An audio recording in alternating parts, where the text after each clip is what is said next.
To हमारे पास में एक शेल है, ठीक है ना, कंडक्टिंग, और उस पे सरफेस चार्ज डेंसिटी सिग्मा है। उसमें से कुछ पार्ट हमने निकाल दिया, ठीक है ना, स्मॉल एलिमेंटल पार्ट। और दो पॉइंट लिए हैं पी और क्यू। एक लिया है कैविटी के पास जहां से एलिमेंट निकाला है, और दूसरा लिया है आउटसाइड द शेल। और हमको निकालना है E P by E Q कितना होगा, ठीक है ना। पी कौन सा पॉइंट है जो कैविटी के पास है, क्यू जो आउटसाइड है, ठीक है ना। कैसे करेंगे, कोई आइडिया किसी को भी? नहीं, ठीक, ध्यान दो, ये अच्छा कॉन्सेप्ट है। इसको कैसे हम लोग इलेक्ट्रोस्टैटिक में जज कर रहे हैं वो देखो। यहां पर हमने एलिमेंटल एरिया निकाला है इसमें, ठीक है ना। पहले मैं सिर्फ यहां पर इलेक्ट्रिक फील्ड निकालने की कोशिश करता हूं, ठीक है। इसका सिग्मा है चार्ज डेंसिटी, रेडियस आर मान लिया। अब देखो, जब ये एलिमेंट यहां पर था, ठीक है ना, तब यहां पर मान लो आउटसाइड कोई पॉइंट है ए, तो वहां पर नेट इलेक्ट्रिक फील्ड कितना होता है, सिग्मा बाई एप्सिलॉन नॉट। ऐसा क्यों? Net electric field near the surface of conductor, ठीक है ना। तो इलेक्ट्रिक फील्ड कितना आएगा, सिग्मा बाई एप्सिलॉन नॉट। अब देखो, एक्चुअल में तो यहां पे था नहीं ना, अभी जो एक्चुअल हमारा क्वेश्चन है उसमें एलिमेंट है क्या, नहीं है। तो उसका मतलब क्या, ये जो बचा हुआ हिस्सा है प्लस जो एलिमेंट है, दोनों मिलकर क्या देंगे, सिग्मा बाई एप्सिलॉन नॉट। तो मान लो ये जो एलिमेंट है इसकी वजह से कितना आएगा, E1, ऊपर ही आएगा ना इस एलिमेंट का भी, रिपल्सिव। और इस पूरे का मैंने क्या मान लिया, E2। जो हमारा एलिमेंट है उसकी वजह से इलेक्ट्रिक फील्ड कितना, E1, और जो बाकी बचा हुआ हिस्सा है उसकी वजह से E2। तो ये मिलके कितने होते हैं, सिग्मा बाई एप्सिलॉन नॉट। तो पहली इक्वेशन क्या आएगी, E1 plus E2 must be equal to sigma by epsilon naught, ठीक। अब आगे देखो, अंदर बहुत ही छोटा पॉइंट है, अंदर इलेक्ट्रिक फील्ड कितना होता है, 0। तो मतलब कि इसका और इसका मिलके कितना हो रहा होगा, 0। अब तुमको पता है इसका ऊपर E1 इधर होगा, लेकिन नीचे E1 नीचे होगा। तो इलेक्ट्रिक फील्ड की बस क्या हो रही है, डायरेक्शन चेंज हो रही है ना। इस एलिमेंट के लिए ए पॉइंट और बी पॉइंट में कोई डिफरेंस है क्या, नहीं। सिर्फ क्या डिफरेंस है, ए पे इलेक्ट्रिक फील्ड ऊपर होगा, बी पे नीचे होगा। तो अगर तुम डायग्राम बनाते हो बी पे,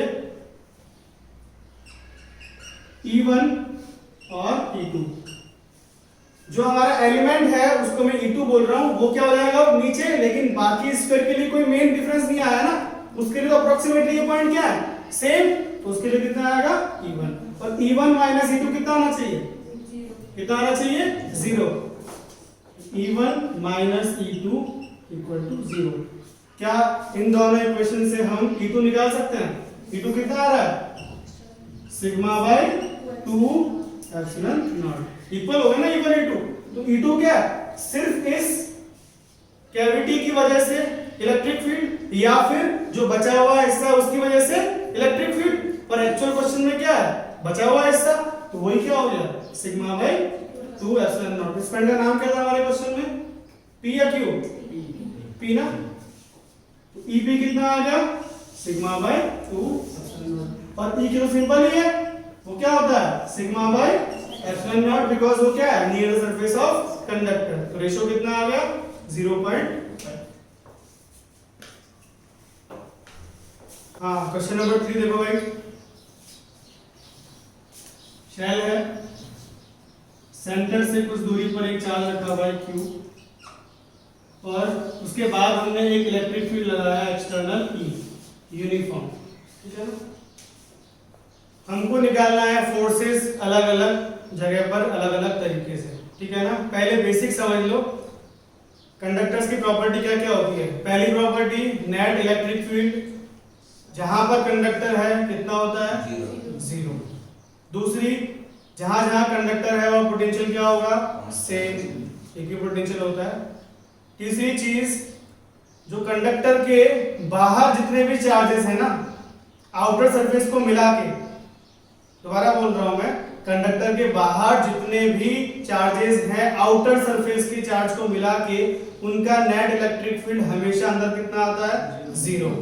और वैसे ही जितने भी चार्ज कंडक्टर के अंदर है या उसके इनर सरफेस पे हैं उनका नेट इलेक्ट्रिक फील्ड बाहर कितना आता है? 0। उसको हम क्या बोलते हैं? शील्डिंग। ये चीज बहुत इंपॉर्टेंट है, सारे क्वेश्चंस आज की डीपीपी के इसी के ऊपर बेस्ड है मैक्सिमम, ठीक है ना? तो इसको हम यूज करेंगे यहां पर। देखो पहली चीज, ये क्यू चार्ज है, मैं इसको थोड़ा सा शेल को ऐसे बनाता हूं कि इसका सरफेस दिखाई दे, ठीक है ना?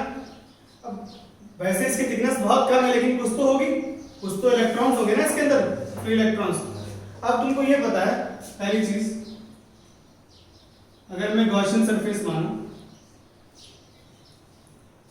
ठीक, ये गॉसियन सरफेस किसके अंदर है?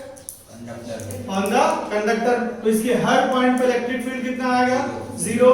तो इसके अंदर नेट चार्ज कितना आना चाहिए? 0। तो अगर ये प्लस क्यू है तो अंदर कितना चार्ज आना चाहिए? माइनस क्यू, ठीक। तो यहाँ पर नेगेटिव चार्ज क्योंकि ये पॉजिटिव है ना, तो यहाँ पर नेगेटिव ज्यादा आएंगे, पॉजिटिव दूर चले जाएंगे। लेकिन इनर सरफेस पे देखो ऐसा कुछ आएगा, ध्यान से समझ लो। यहाँ पर नेगेटिव चार्ज आ रहे हैं और यहाँ पर पॉजिटिव, लेकिन इन सब का सम कितना आएगा? Minus Q. ऐसा नहीं होगा कि सिर्फ नेगेटिव चार्ज आएगा, क्योंकि ये पॉजिटिव चार्ज है तो इससे क्या होंगे? पॉजिटिव चार्ज दूर भागेगा ना, रिपेल करेगा, तो यहाँ पे सिर्फ क्या बच जाएंगे? Negative charge. लेकिन इस सब का सम कितना होना चाहिए? माइनस क्यू, ताकि टोटल चार्ज अंदर कितना हो जाए? 0, ठीक। तो पहले ये समझ लो ऐसा कुछ होगा, ठीक। अभी इलेक्ट्रिक फील्ड की बात मैंने नहीं करी। अब मान लो मैंने इलेक्ट्रिक फील्ड स्विच ऑन कर दिया तो क्या होगा? चार्जेस और आएंगे, क्योंकि देखो जब यहाँ पे माइनस क्यू आएगा इलेक्ट्रिक फील्ड लगाने से पहले, तो बाहर कितना आएगा? प्लस क्यू, क्योंकि हमारा शेल कैसा है? न्यूट्रल। तो टोटल चार्ज हमेशा कितना रहेगा? 0। तो अंदर वाले सरफेस पे अगर माइनस क्यू आया तो बाहर वाले पे कितना आएगा? Plus Q. और वो कैसा आएगा? यूनिफॉर्म या नॉन यूनिफॉर्म? ये बताओ। जब इलेक्ट्रिक फील्ड नहीं है, जब इलेक्ट्रिक फील्ड नहीं है तो आउटर सरफेस पे कैसा चार्ज आएगा? प्लस क्यू तो आएगा, लेकिन यूनिफॉर्म या नॉन यूनिफॉर्म? यूनिफॉर्म या नॉन यूनिफॉर्म? आउटर सरफेस पे चार्ज आएगा यूनिफॉर्म, क्योंकि मान लो ये इलेक्ट्रिक फील्ड नहीं है तो तुमको क्या पता है लॉ क्या होता है कि जितने भी बाहर के चार्जेस हैं उसका अंदर इलेक्ट्रिक फील्ड कितना आना चाहिए? 0। तो उसके लिए एक शेल के अंदर इलेक्ट्रिक फील्ड कब 0 होगा? जब चार्ज क्या होंगे? Uniformly distributed. मान लो अगर मैंने सारा चार्ज इस टॉप पॉइंट पे डाल दिया तो इलेक्ट्रिक फील्ड 0 आएगा क्या? किधर आएगा? डाउनवर्ड्स। यूनिफॉर्म चार्ज होता है तभी तो क्या होता है? सिमेट्री से इलेक्ट्रिक फील्ड कैंसिल हो जाता है ना। और तुमको पता है कि शील्डिंग का मतलब क्या है? बाहर के जितने भी चार्जेस हैं उनका अंदर कितना आना चाहिए? फील्ड 0। अभी इलेक्ट्रिक फील्ड तो है नहीं, तो बाहर सिर्फ क्या है? शेल का चार्ज। तो कैसा होना चाहिए? यूनिफॉर्म। और वो कितना होगा? Plus Q. ये चीजें बहुत बेसिक हैं। देखो कंडक्टर्स कंसेप्चुअली इन चीजों से ही बनता है। यहाँ पर यूनिफॉर्म चार्ज आएगा। अब इलेक्ट्रिक फील्ड लगा दिया हमने, तो इलेक्ट्रिक फील्ड की वजह से ये यूनिफॉर्म चार्जेस चेंज होंगे। क्यों? बिकॉज तुमको पता है कि हमेशा आउटसाइड का अंदर कितना आएगा? फील्ड 0। अब आउटसाइड दो चीजें हैं, क्या? एक तो आउटर सरफेस का चार्ज और प्लस इलेक्ट्रिक फील्ड। तो अगर उसका सम 0 करना है तो ये तो यूनिफॉर्म नहीं हो सकता, उसको क्या बनाना पड़ेगा? Non uniform. किस तरीके से? ताकि जो बाहर के चार्जेस हैं और इलेक्ट्रिक फील्ड है उनका नेट इलेक्ट्रिक फील्ड अंदर कितना है? 0। ठीक है ना? ये बेसिक बातें हैं। अब हम ऑप्शन बाय ऑप्शन चलते हैं। पहला ऑप्शन क्या है? इलेक्ट्रिक फील्ड के कारण क्यू पे एक प्रॉपर लैंग्वेज बताओ, क्योंकि हर चीज से फर्क पड़ जाता है। Force on Q due to E is equal to 0. Force on Q due to E is 0। अब तुमको पता है, देखो फोर्स Q पे देखो, बाहर वाले जितने भी चार्ज पार्टिकल है अंदर पे कितना लगाएंगे नेट इलेक्ट्रिक फील्ड? 0। तो मतलब कि फोर्स Q पे E की वजह से और प्लस फोर्स Q पे आउटर चार्जेस की वजह से सम कितना आना चाहिए? 0। हमने यही बताया ना, शील्डिंग का मतलब क्या है? बाहर के जितने का इफेक्ट अंदर कितना आना चाहिए? 0। बाहर क्या है? इलेक्ट्रिक फील्ड और आउटसाइड के चार्ज, इनका सम कितना आना चाहिए फोर्स का 0। तो अगर ये सम 0 आ रहा है तो क्या ये 0 आ सकता है? नहीं। उसका मतलब क्या है? पहला ऑप्शन करेक्ट नहीं है। अगर इलेक्ट्रिक फील्ड नहीं होता ना तो अब क्या बोलते हैं? ये बात सही है, लेकिन ये अब क्या है, इलेक्ट्रिक फील्ड और O मिलके 0 होंगे, ठीक है ना। ये ऑप्शन 1 हो गया। Option 2 Net force on Q is 0. Net force on Q is 0। देखो ये भी समझो, नेट फोर्स Q पे 0। अब देखो तुमको पता है कि नेट फोर्स Q पे आउटर चार्ज और इलेक्ट्रिक फील्ड की वजह से कितना है 0। अब क्या बच गए? Inner charge. इनर चार्ज क्या है? Q और ये वाले, क्या इनकी वजह से Q पे इलेक्ट्रिक फील्ड 0 आएगा? नहीं आएगा ऑब्वियसली, क्योंकि ये क्या है, नॉन यूनिफॉर्मली डिस्ट्रीब्यूटेड है ना। तुम सिंपली सेंटर पे ले लो, क्या अंदर वाले चार्जेस की वजह से सेंटर पे इलेक्ट्रिक फील्ड 0 आएगा? नहीं आएगा। तो आउटसाइड का तो इफेक्ट 0 है, लेकिन इलेक्ट्रिक फील्ड कौन से चार्ज दे देंगे? अंदर वाले चार्ज, ठीक है ना। तो बी ऑप्शन भी करेक्ट नहीं है। ऑप्शन सी क्या है? Net force acting on film and conducting shell considered as a system is 0. हाँ, ऑप्शन सी और ऑप्शन डी में ही डिफरेंस रह जाता है। ऑप्शन सी ये बोलता है कि इस चार्ज प्लस शेल को मिला के 0 है, और ऑप्शन डी क्या बोलता है कि शेल पे 0 है। तो ऑप्शन डी पहले चेक कर लेते हैं। ऑप्शन डी सही है। ऐसा क्यों? क्योंकि अल्टीमेटली जैसा भी कुछ होगा, इस शेल पे अभी भी नेट चार्ज कितना है 0, और इलेक्ट्रिक फील्ड के अंदर अगर नेट चार्ज 0 है तो सम कितना आएगा सब फोर्सेस का 0 ना। अरे अल्टीमेटली जैसे मान लो इलेक्ट्रिक फील्ड में बहुत सारे चार्ज रहते हैं, पहले वाले चार्ज पे कितना फोर्स आएगा Q1E, दूसरे पे कितना आएगा Q2E, सबका समेशन, ठीक है ना। बहुत सारे चार्ज है ना इसके ऊपर, लेकिन Q1 प्लस Q2 सबका सम कितना आ रहा है 0। तो इलेक्ट्रिक फील्ड इनटू 0 क्या हो जाएगा 0। तो शेल पे अकेले पे कितना आ रहा है फोर्स 0, लेकिन Q पे 0 नहीं है, तो शेल और Q को मिला के 0 आएगा क्या? नहीं आएगा ना। यहाँ पे 0 है, यहाँ पे नॉन 0 है, तो ऑप्शन सी भी क्या हो गया गलत। सिर्फ किस पे 0 है? शेल के ऊपर, ठीक है ना। तो इसीलिए आंसर क्या होगा डी।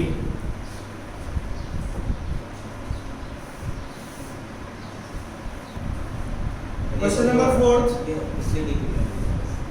सेम क्वेश्चन ना, ठीक है। 4th वाले में देखो, चार्ज Q है, उसको रखा हुआ है पॉइंट P पर,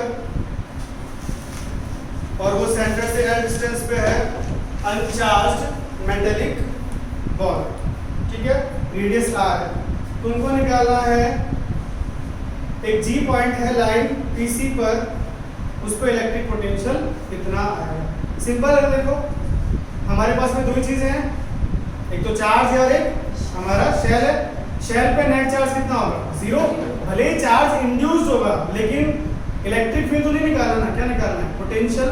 हर चार्ज का डिस्टेंस सेंटर से कितना है R, और चार्ज का सम कितना है 0, तो पोटेंशियल कितना आएगा 0। सिर्फ किसका आएगा आउटसाइड वाले का, कितना KQ/L, ठीक है। तो इसीलिए आंसर क्या हो जाएगा A। प्रॉपर्टीज पता होनी चाहिए बस कंडक्टर्स। 6th में सेंटर पे चार्ज रखा हुआ है Q, रेडियस I, और इससे 2r डिस्टेंस पे Q डैश रखा हुआ है। हमको निकालना है जो इंड्यूस चार्ज है उसकी वजह से Q पे फोर्स कितना आएगा, ठीक है। देखो तुमको पता है यहाँ पे चार्ज Q के अंदर कितना आएगा -Q। यूनिफॉर्म या नॉन यूनिफॉर्म? यूनिफॉर्म या नॉन यूनिफॉर्म? यूनिफॉर्म। क्यों? बिकॉज चार्ज का है सेंटर पे, तो इसका मतलब अंदर चार्ज कैसा आएगा यूनिफॉर्म। तो अंदर -Q चार्ज आएगा, तो बाहर चार्ज क्या आएगा +Q। लेकिन बाहर क्या है Q डैश भी है, तो कैसा आएगा non uniform, because Q dash और बाहर वाले चार्ज अंदर कितना देंगे इलेक्ट्रिक फील्ड 0। समझ में आ रहा है? ठीक।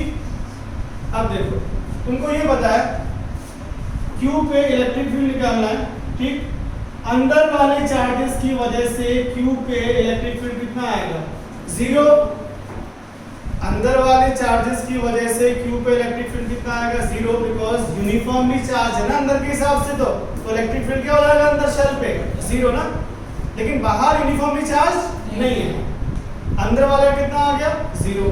हमसे किसका पूछा है फोर्स, इंड्यूस चार्ज का, मतलब कि इसका और इसका मिला के, अब इसका तो 0 हो गया अंदर वाले का, किसका बचा सिर्फ बाहर वाले का। लेकिन तुमको ये पता है कि बाहर वाले का प्लस क्यू डैश का हमेशा कितना आना चाहिए 0। क्या तुम्हें क्यू डैश का पता है, उसका पता है तो बाहर वाले निकल आया ना, इनका सम कितना होना चाहिए 0। इसका अगर 5 ऐसा कितना आएगा -5।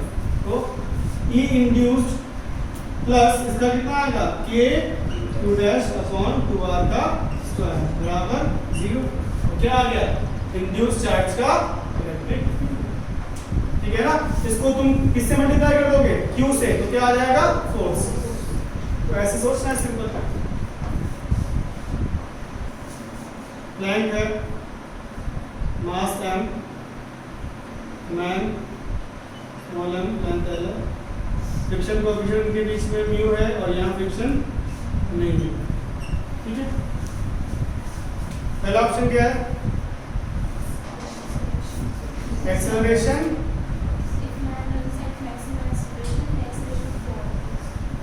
इसका एक्सेलरेशन मैक्सिमम ना, तुमको पता है इस पे सिर्फ किसका फोर्स आएगा प्लैंक पे, फ्रिक्शन का, और वो किसका आएगा स्मॉल m का।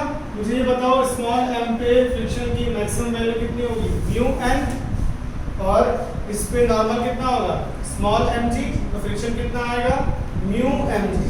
तो इसका रिएक्शन किस पे आएगा बोर्ड के ऊपर, डायरेक्शन क्या होगी पीछे, और इस पे क्या होगी आगे। तो इस पे फ्रिक्शन लग रहा है म्यू mg आगे, और इस पे लग रहा है म्यू mg पीछे। अब देखो इसका एक्सेलरेशन कितना आएगा, नेट फोर्स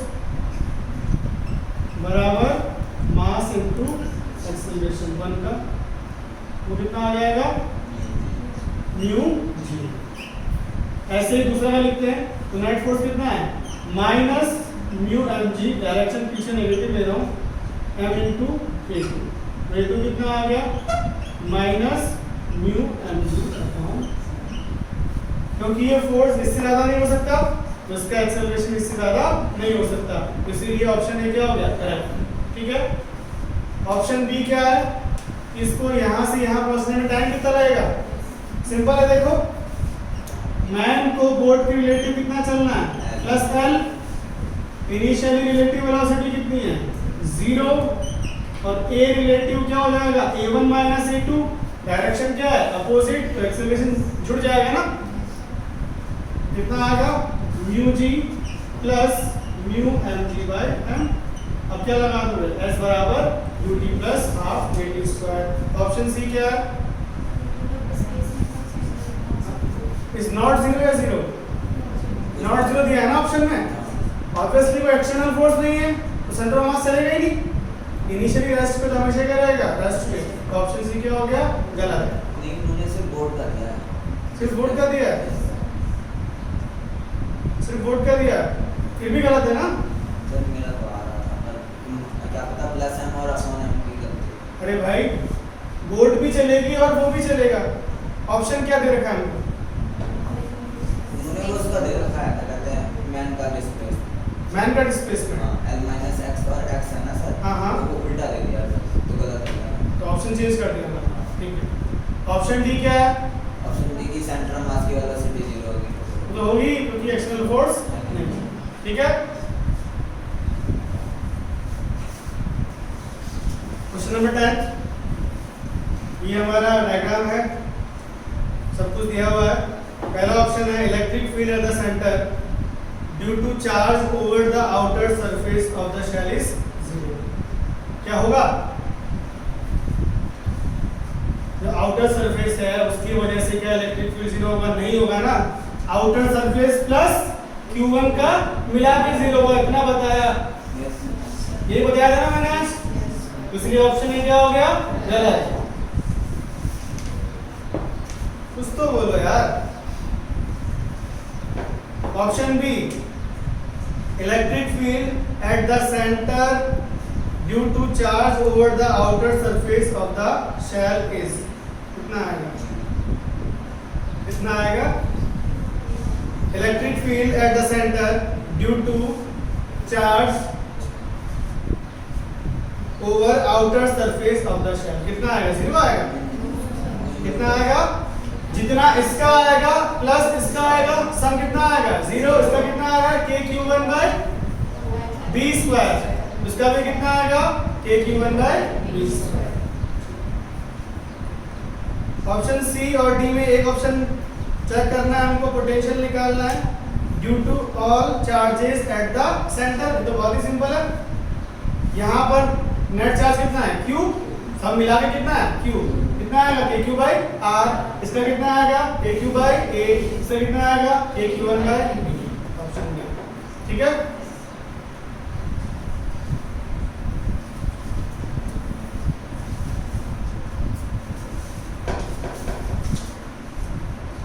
हाँ, कौन सा क्वेश्चन है? 11। हाँ, चार्ज कितना कितना है? सिग्मा ए और -2 sigma a. Electric field towards right. कैसे किया था हमने? इसका डेरिवेशन याद है क्या? बनाएंगे पहले भी।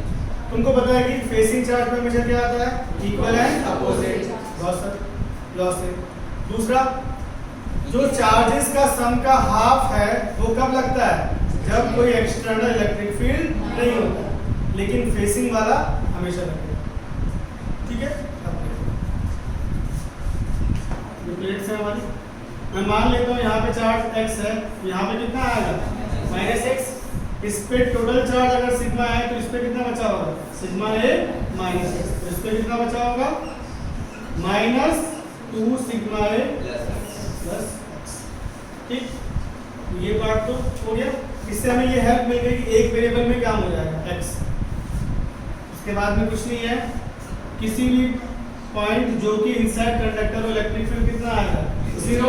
अब देखो तरीका ये होता है, जो लेफ्ट में है उनका फील्ड किधर आएगा? राइट में, और जो राइट में है उनका फील्ड किधर आएगा? लेफ्ट में। अब इसको पूरा तुम सिग्मा/2 E0 लिखोगे, काफी टाइम लगता है। डायरेक्टली एक तरीका बता रहा हूँ कैसे लिखना है जब भी ऐसे क्वेश्चंस आते हैं। जहां भी तुम इलेक्ट्रिक फील्ड 0 रखते हो ना, जितने चार्ज लेफ्ट में है टोटल, उतने ही चार्ज राइट में होने चाहिए। जितने चार्ज लेफ्ट में है उतने राइट में होने चाहिए। ठीक है ना। लेफ्ट में, इसके लेफ्ट में कितना है? सिग्मा ए -x। ठीक है ना। और राइट में क्या है? x -x और -2 सिग्मा ए प्लस x। ये तो कट जाएगा, सिर्फ क्या बचा? -2 sigma plus x upon 2 epsilon naught. ठीक है, ये आ गया। और उसके अलावा देखो, ये वाला इलेक्ट्रिक फील्ड किधर होगा? लेफ्ट वाले की वजह से फील्ड किधर आएगा? राइट में। इसमें क्या ऐड करूंगा मैं? E plus E।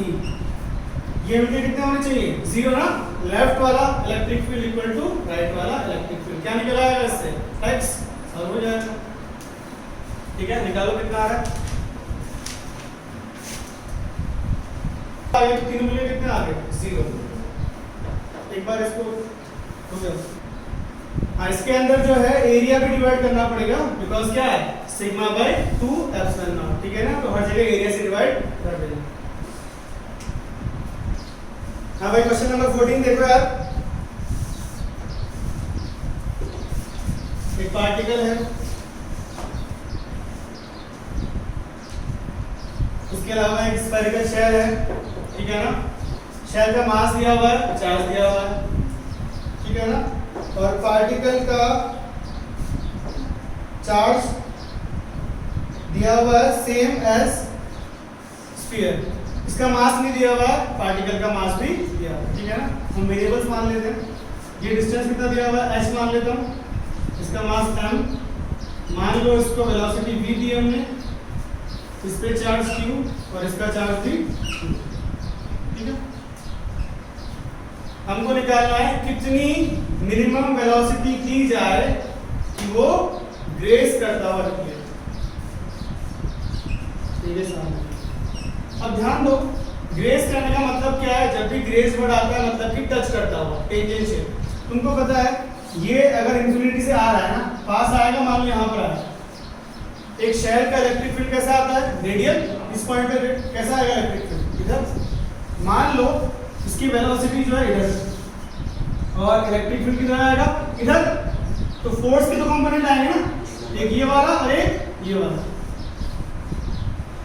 ये वाला कंपोनेंट डायरेक्शन चेंज करेगा और ये वाला स्पीड को कम करेगा। तो ये स्ट्रेट लाइन में क्या चल सकता है, पहले ये बताओ, क्या ये स्ट्रेट लाइन में चल सकता है? स्ट्रेट लाइन में कब चलता है, जब ये सेंटर वाली लाइन के अलोंग आ रहा होता है। उस टाइम में सारा इलेक्ट्रिक फील्ड क्या आता, वेलोसिटी की लाइन के अलोंग। ये इंपॉर्टेंट पॉइंट है बहुत। लेकिन ये क्या है, ऊपर जा रहा है ना, तो हमेशा वेलोसिटी और इलेक्ट्रिक फील्ड में क्या है, कुछ एंगल है। वो एंगल 0 या 180 नहीं है। उसका मतलब इसकी डायरेक्शन क्या होगी, चेंज। और क्योंकि इलेक्ट्रिक फील्ड कैसा है, रिपल्सिव, तो ये ऊपर जाएगा ना, दूर जाएगा ना इससे। तो हमको ये बोलना है कितनी वेलोसिटी दे कि ये ग्रेस करे। ग्रेस करने का मतलब ध्यान से देखना, ऐसा टच करता हुआ निकल जाए, ठीक। मान लो इनिशियली वेलोसिटी v0 है और जब ये ग्रेस कर रहा है तब कितनी हो गई, v1, ठीक। हमें निकालना है v0 कितना होगा। अब देखो पहला पॉइंट इसमें काफी इंपॉर्टेंट है, कैसे हम समझे। अगर मैं शेल के सेंटर O से देखूं तो क्या कोई टॉर्क लग रहा है, देखो कैसे। अगर मैं O से देखूं, क्या M पे कोई टॉर्क लग रहा है। ग्रेविटी को हमें नेगलेक्ट करना है ऑब्वियसली, तो कौन सा फोर्स लग रहा है, इलेक्ट्रोस्टैटिक फोर्स। वो हमेशा कहां से पास करेगा, इसके सेंटर से। अरे भाई वो कहीं पर भी हो, इलेक्ट्रिक फील्ड क्या होगा, सेंटर से पास करेगा, नहीं करेगा। तो टॉर्क कितना आएगा उस फोर्स का, 0। तो O के अबाउट हमें टॉर्क कितना है, तो O के अबाउट एंगुलर मोमेंटम कितना होगा, कंजर्व पार्टिकल का, ठीक है। इनिशियली कितना होगा, m v0 h, है कि नहीं है। और फाइनली कितना हो गया, m v1 r। डिस्टेंस कितना हो गया, r ना, बराबर m v1 r। ये गलती मत करना कि v0 को v1 के इक्वल ले लिया। वेलोसिटी में क्या हुई, चेंज, क्योंकि इलेक्ट्रिक फील्ड वर्क डन भी कर रहा है। तो ये पहली इक्वेशन किस चीज की आई, कंजर्वेशन ऑफ एनर्जी। दूसरा क्या लगाओगे, कंजर्वेशन ऑफ एनर्जी। इन्हीं बात कर रहे थे, देखो कंजर्वेशन ऑफ एनर्जी। एनर्जी कितनी थी, पोटेंशियल कितनी है, क्यों इनिशियली 0 है। इनिशियली पोटेंशियल एनर्जी 0 क्यों है, पार्टिकल कहां से आ रहा है, फाइनली काइनेटिक एनर्जी कितनी हो गई, हाफ m v स्क्वायर। और पोटेंशियल कितनी होगी, k q square by r। ये होगी दो इक्वेशन, दो वेरिएबल। क्या निकालना हमें, ठीक है, हो जाएगा। थर्मल की जो डीबीपी है, थर्मल के लिए तुम्हें ये वैल्यूज मान के चलना है कि याद है। स्पेसिफिक हीट क्वार्टर कितनी होगी, 1 कैलोरी पर ग्राम, 20 Celsius. Latent heat of fusion 80 calorie पर ग्राम, और latent heat of vaporisation 540 calorie पर ग्राम। ये क्वेश्चन में दे रखी है, नहीं दे रखी, तुम्हें याद करनी है। इसी के बाद ही डीबीपी हो पाएगा, ठीक है। अब ट्राई करो। इस वाले में हमको दे रखा है स्ट्रेन, कितना दे रखा है, वॉल्यूमेट्रिक स्ट्रेन कितना है, 0.02% है ना वॉल्यूमेट्रिक शायद। और उसके अलावा रेडियल कितना है, 0.002%। और हमें क्या निकालना है, क्या निकालना है, लॉन्गिट्यूडनल। सिंपल सा देखो, stress equal to y into delta l by l। Young's modulus दे रखा, क्या निकालना है हमको, लॉन्गिट्यूडनल स्ट्रेन। कैसे निकालेंगे समझ लो। वॉल्यूम क्या होता है, एरिया इनटू l, ठीक है ना, या फिर इसको ऐसे लिख सकता हूं मैं, पाई r स्क्वायर इनटू l। क्योंकि ये वैल्यूज या परसेंटेज क्या है, बहुत स्मॉल है, मैं कर सकता हूं लॉग लेके डिफरेंशिएट कर सकता हूं, जैसा हम करते थे एरर के अंदर। तो ये क्या हो जाएगा, डेल्टा v बाई v ना, इसका लॉग लेंगे, इक्वल टू क्या आएगा, 2 into delta r by r plus delta l by l into 100 करोगे तो क्या हो जाएगा, परसेंटेज। ये वैल्यू कितनी होगी, 0.2। ये कितनी दे रखी है, 0.002। अब यहाँ पे देखो गलती क्या होती है, अगर वॉल्यूम इंक्रीज हो रही है। अगर हम टेंसाइल बोला ना स्ट्रेस, तो लेंथ भी क्या हो रही होगी, इंक्रीज, और वॉल्यूम भी क्या हो रही है, इंक्रीज। Radius must decrease. कोई चीज लंबी होगी तो रेडियस क्या होगी, डिक्रीज। तो यहाँ बोला नहीं है, लेकिन हमें क्या लगाना पड़ेगा यहाँ पर, माइनस, क्योंकि ये स्ट्रेन कैसी है, नेगेटिव। ऐसा नहीं हो सकता कि वॉल्यूम इंक्रीज हो रही है, लेंथ इंक्रीज हो रही है, रेडियस भी इंक्रीज हो, सिंपली, ठीक है ना। तो प्लस क्या आएगा, डेल्टा एल बाय एल। तो हमारे पास में ये कितना आ गया, 0.2 प्लस ये परसेंटेज, इसको यहाँ पुट कर देंगे और क्या निकाल देंगे, सिग्मा, ठीक है। हमारे पास में लिक्विड है, मैं मान लेता हूँ उसका मास कितना है, 100, बिकॉज मुझे क्या निकालना है, कितना परसेंटेज सॉलिडिफाई हुआ। तो 100 में जितना हुआ होगा वही क्या हो जाएगा, परसेंटेज। तो मान लो x हो गया सॉलिड, और तो 100 माइनस x क्या बना होगा, वेपर। मास तो चेंज नहीं होगा ना, भले स्टेट चेंज होगा। तो अब जो भी हीट आई है आपस में आई होगी, वेपर बनाने में हीट दी होगी और ये बनाने में हीट ली होगी। जितनी हीट ली उतनी दी। सॉलिड बनाने में कितनी हीट जाती है, x into latent heat of fusion, और वेपर बनाने में कितनी heat, 100 minus x into L V, latent heat of vaporisation.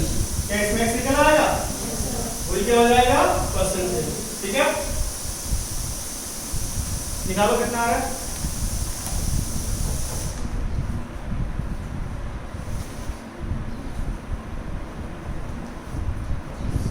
Seven पे देखो हमारे पास में 10 ग्राम आइस है एट 0 डिग्री सेल्सियस, और जो हमारा सिस्टम है कैलोरीमीटर है उसका वाटर इक्विवेलेंट कितना है, 10 ग्राम। वाटर इक्विवेलेंट का मतलब क्या होता है, उतने ग्राम का पानी माना, ठीक है ना। पहली चीज तो देखो उस 10 ग्राम का यूज आएगा ही नहीं, कौन सा, ऑफ वाटर इक्विवेलेंट। जब तक ये मेल्ट नहीं होगा 0 डिग्री से ऊपर नहीं जाएगा, है कि नहीं है। अगर तुम इसको क्या करना चाहते हो, वेपर बनाना चाहते हो, तो पहले मेल्ट करना पड़ेगा ना। मेल्ट करने में कितनी हीट जाएगी, m into L F. m 10 आ रहा है, 20 आएगा, 10 ग्राम ना, उसको दोनों मेल्ट करोगे। m इंटू लेटेंट हीट कितनी होती है, 80। ये कितना आ गया, 800 केल्विन। मेल्ट करने वाला आगे 0 से 100 ले जाऊंगा मैं, लेकिन 0 से 100 कैलोरीमीटर भी जाएगा और पानी भी जाएगा। ये अब 0 पे आ गया ना, सेम टेम्परेचर पे है दोनों। अब ये गर्म होगा और ये गर्म ना हो, ऐसा नहीं हो सकता ना। सिस्टम क्या होगा, साथ गर्म होगा। तो मास अब कितना हो गया, 20 ग्राम। m s कितना होता है, 1, डेल्टा टी कितना है, 100। कितना आ गया ये, 2000 आ रहा है, ठीक है। और उसके बाद में हमको 100 डिग्री पे पानी को वेपर बनाना है। क्या हमारा कैलोरीमीटर में वेपर बनेगा, नहीं, सिर्फ क्या बनेगा, पानी। उसमें कितनी हीट जाएगी, कितना होता है ये, 540। ये कितना हो गया, 5400। सम करो कितना आ रहा है, 8000। कितना आ गया, 8200। क्या, हाँ एक चीज ध्यान रखना भाई, यहाँ पर तुमको जो है सिर्फ 10 ग्राम को करना है, वेपर बनाना है, ठीक है ना। हमारा कैलोरीमीटर जो है वेपर नहीं बनेगा, इसलिए तुम्हारा आंसर गलत आ रहा होगा।